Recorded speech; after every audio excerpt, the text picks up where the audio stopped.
much. Thank you. Thank you, Ambassador. Thank you. Thank you. Thank you very, very much. I want to begin by begging your forgiveness. I am later than I have been, I think, at any moment, and it is simply because today the world could care less about the Secretary of State's schedule, and I apologize profusely to everybody. This is a very, very special occasion for a lot of different reasons. But it's special, and whether it's Nick Burns or Brent Scowcroft, Andy Card, not so much welcoming you back, but them and John Negroponte, and especially Secretary Rice herself, this is welcome home. And we're delighted to have all of you here sharing this special event with us. Before I start, I want to get something out of the way here that I think is important to clarify for people. It's no secret that Dr. Rice and I came to Foggy Bottom with some different views and some different experiences. I played bass guitar in my high school garage band, and she's a classically trained concert pianist who performed for Queen Elizabeth. In other words, folks, we are both musicians who have brought people to tears for different reasons.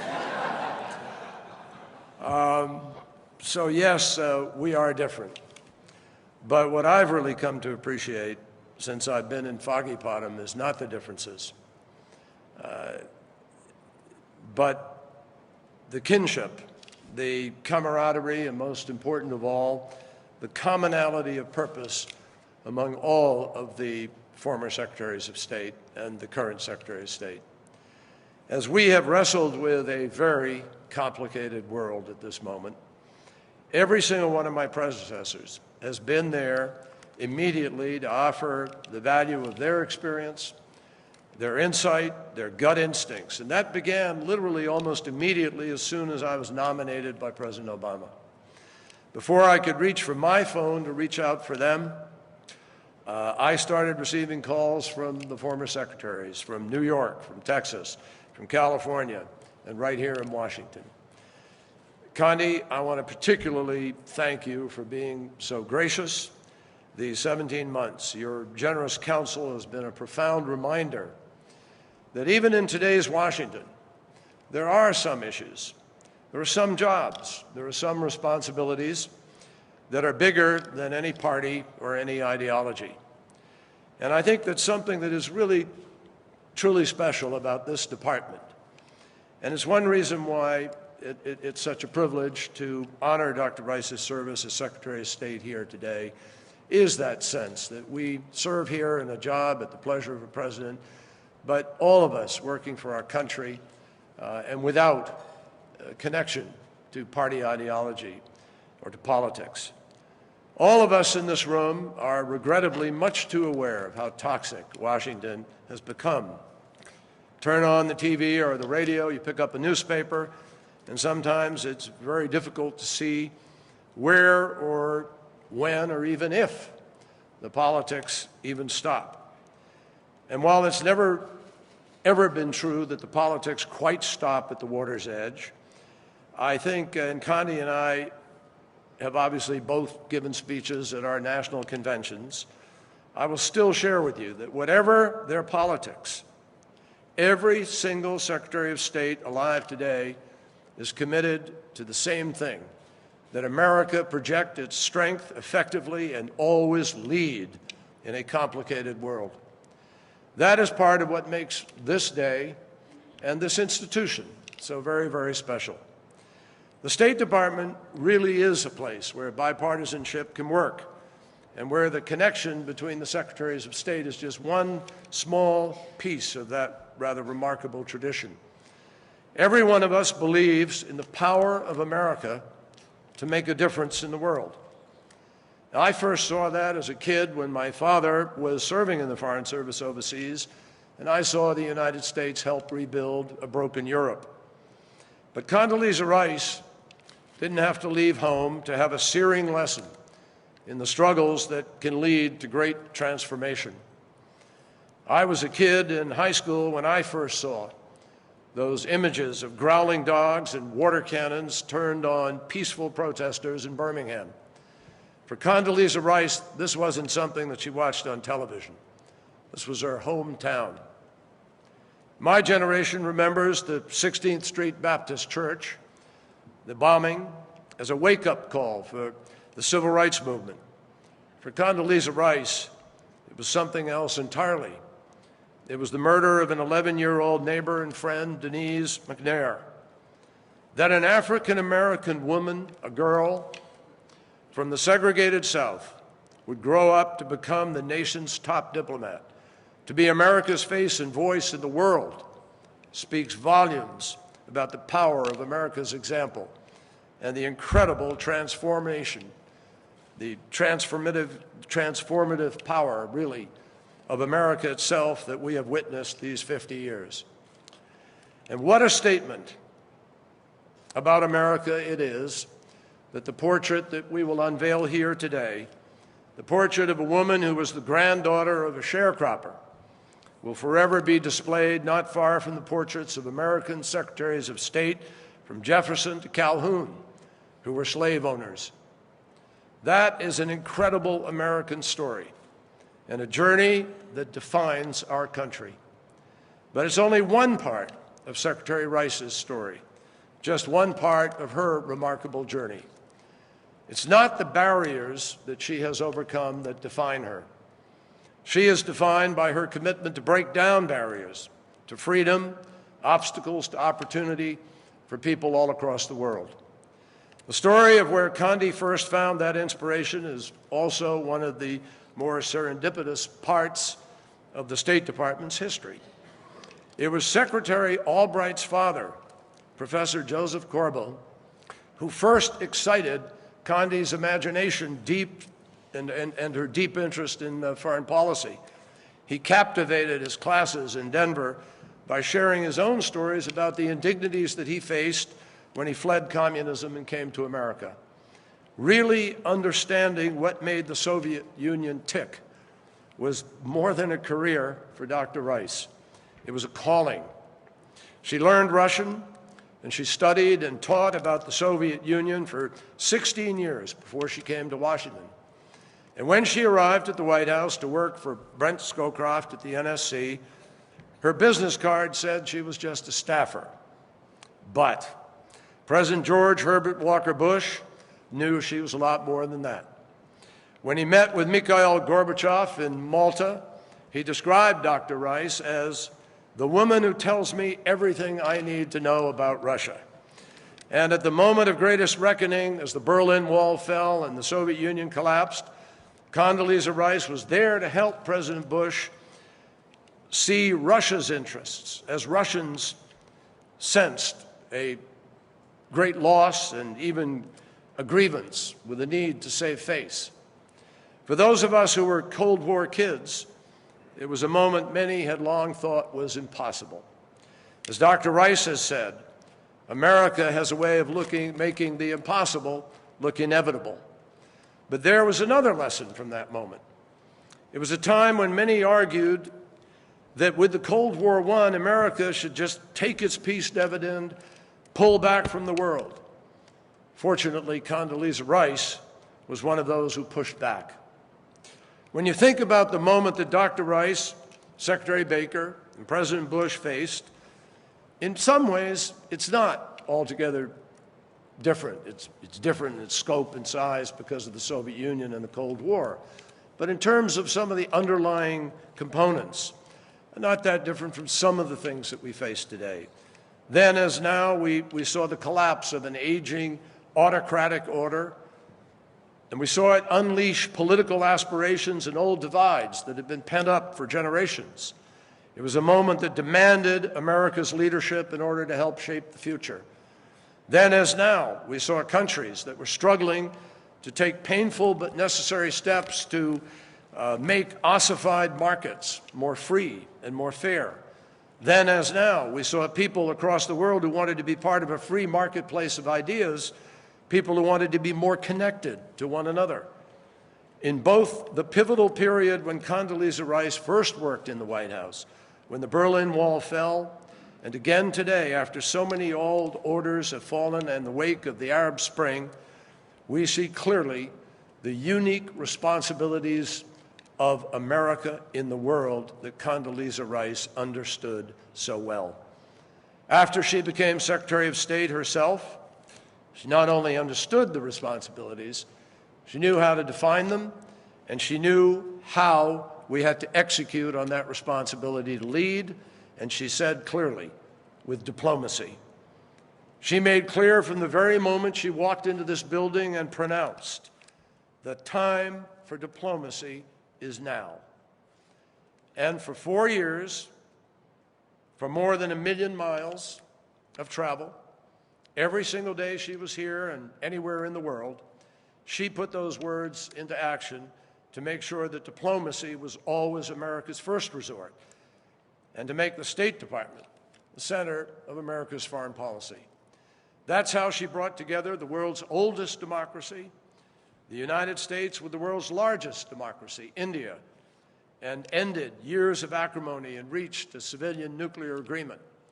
That's how she brought the United States together with the 5 permanent members of the Security Council in Germany to say for the first time with a united voice that a nuclear Iran is unacceptable. That's how she helped contain a toxic mix of force that could have fueled a much bigger conflict, but to end the war in Lebanon.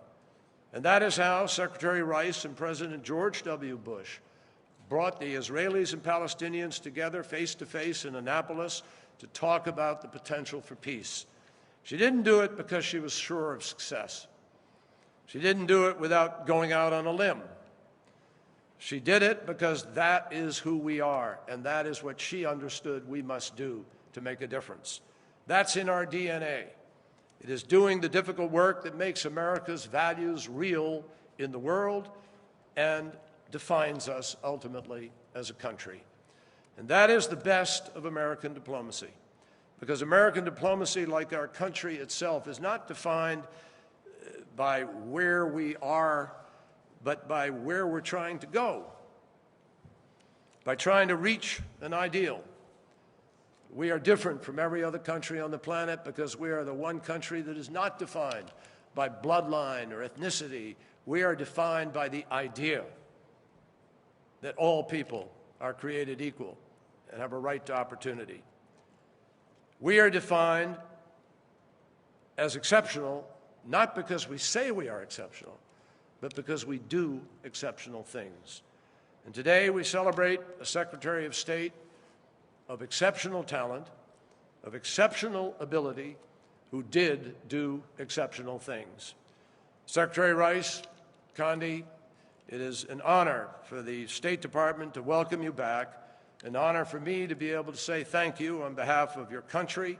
Thank you for bringing justice, dignity, and opportunity to people across the world. We thank you.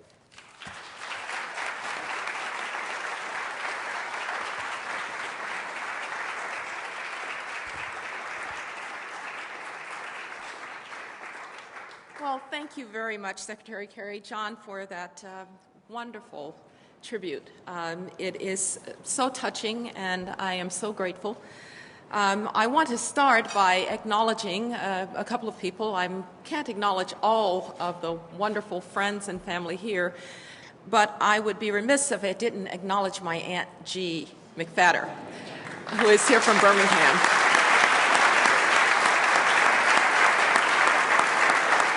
G is my mother's youngest sister, and evidence that the Rices and Rays always were very special people indeed. As I said about them in a book, extraordinary, ordinary people. So thank you for representing the Rices and Rays, including my dear parents who've gone to the Lord, Angelina and John Rice. I also want to acknowledge my stepbrother, Greg Bailey, who is sitting here. I want very much to thank Senator Rob Portman for being here, my great team, including my exceptional deputy, John Negroponte, who I think stands as one of the finest Foreign Service officers, not just of a generation, but of our country's history. John, thank you.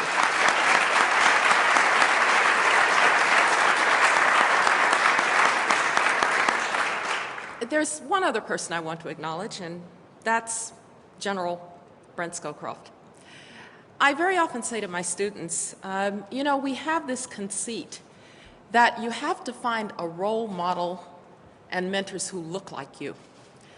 And I always say, if I had been looking and waiting for a black female Soviet studies role model, I'd still be waiting.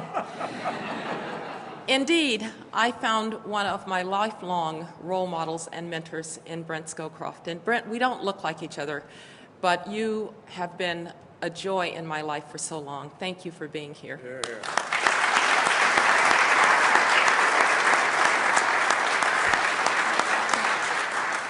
Well, it's an honor, Secretary Kerry, John, to be here to unveil this portrait. I'm a little nervous to see what it looks like, so we'll get to that rather soon. When I became Secretary of State, my good friend George Shultz said, Secretary of State's the best job in government. Now, George should have known. He was Secretary of Labor, Secretary of Treasury, head of the OMB. He had some experience. And I reflected on that very often after President Bush offered me the opportunity to become Secretary of State. And I think there are several reasons that it is indeed an incredible opportunity. First of all, there's all that extraordinary history of the Secretary of State. I know, John, that you pass by those portraits every day on the way to the office, and you realize that there were secretaries of state who helped the young republic find its footing, secretaries of state like Jefferson and Monroe and Madison. There were secretaries of state who helped the country survive the Civil War, like Seward, world wars like Hull, the Cold War, and really the dawn of American power as a permanent factor in the international system, like Marshall and Atchison.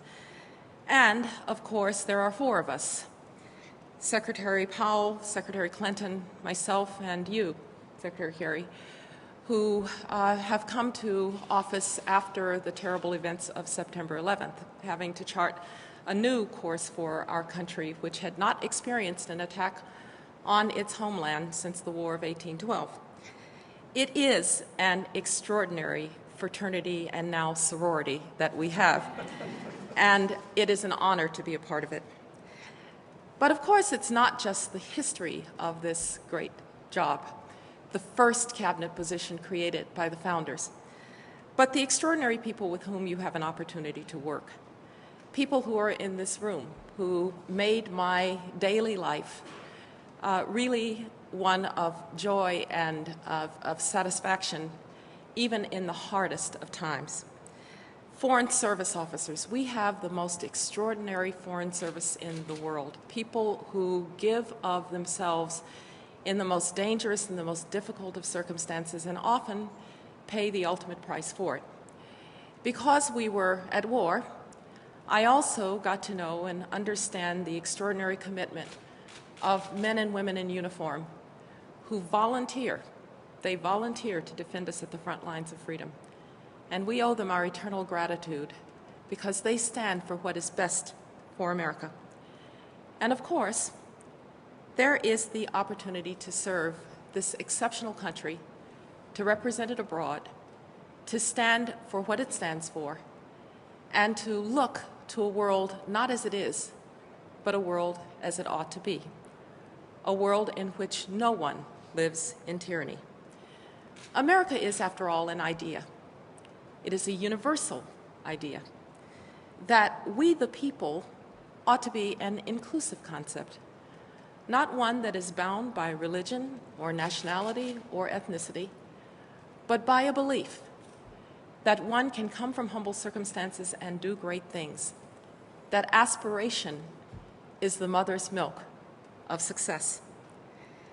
We, the people, have been able, once we consolidated ourselves here, to take that idea into an international system that can often be callous and harsh, chaotic and violent, but that is always looking for a guiding light to help it find a better day.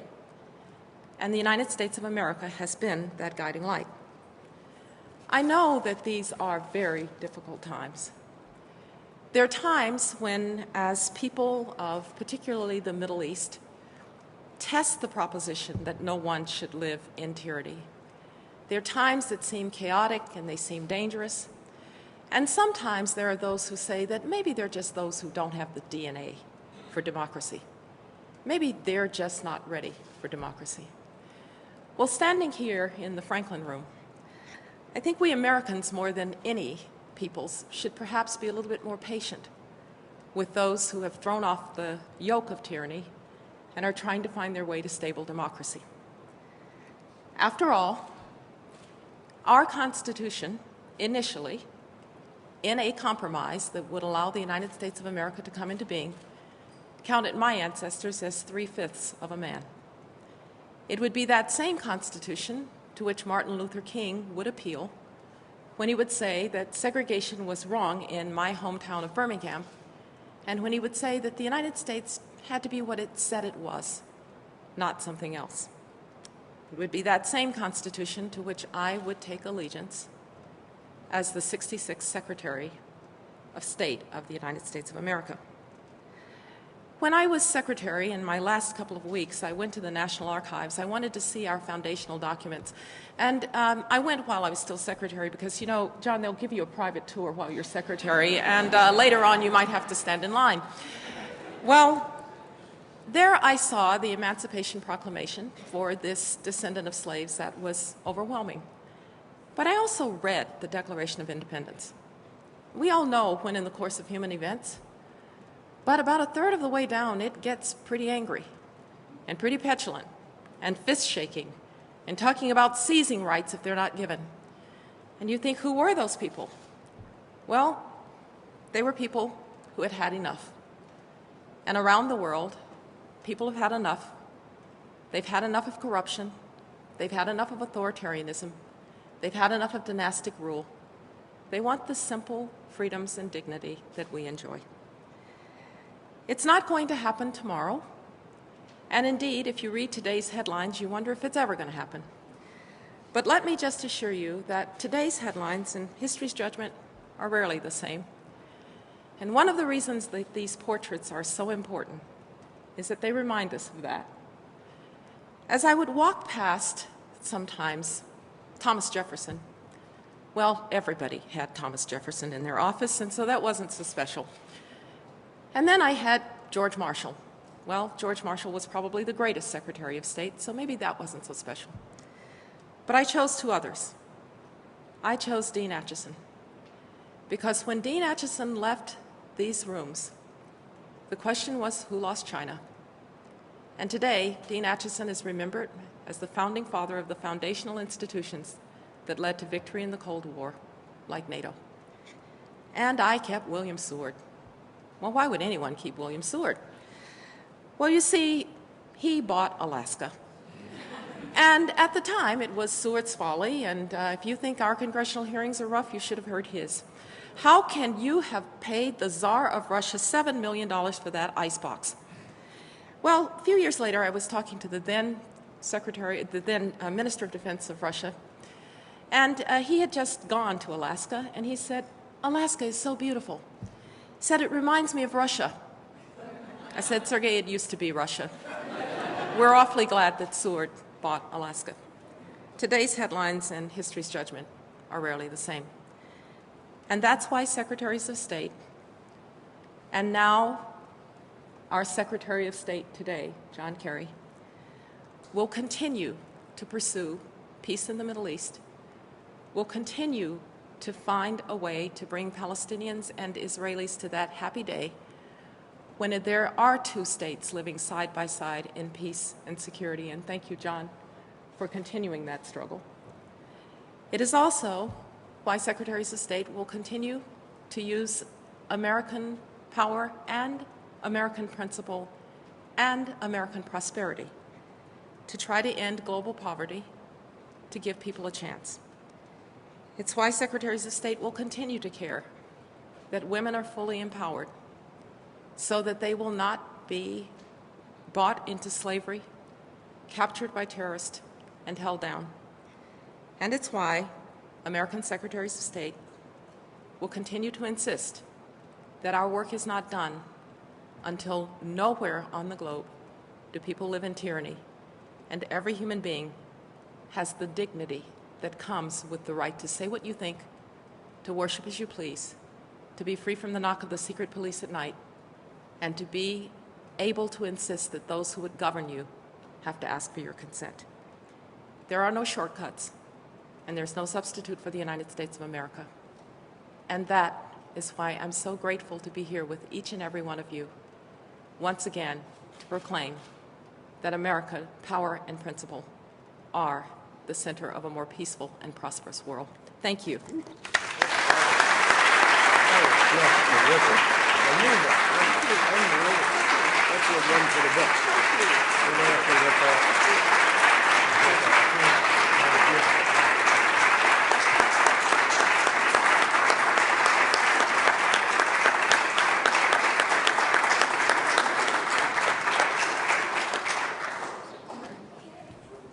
And yeah, that's perfect. And these gentlemen, we'll pull the moment we've all been waiting for. Honor Guard, please unveil the portrait.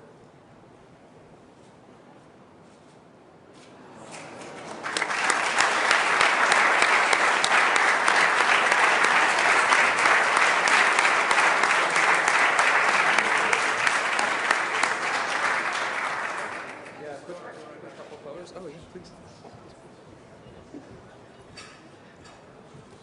I did not have a chance to thank Stephen. Is he here? Stephen Polson?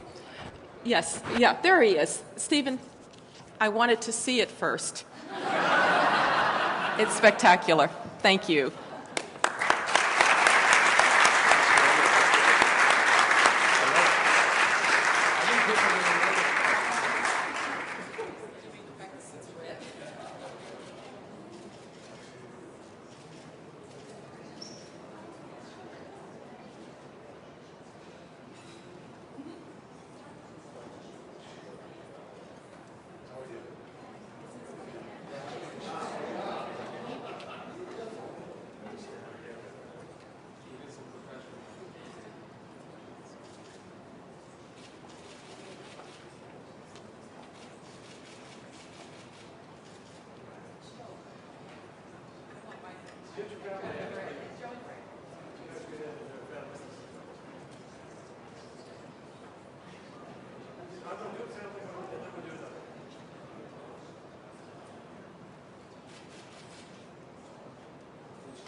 Thank you, everybody. Lunch is served.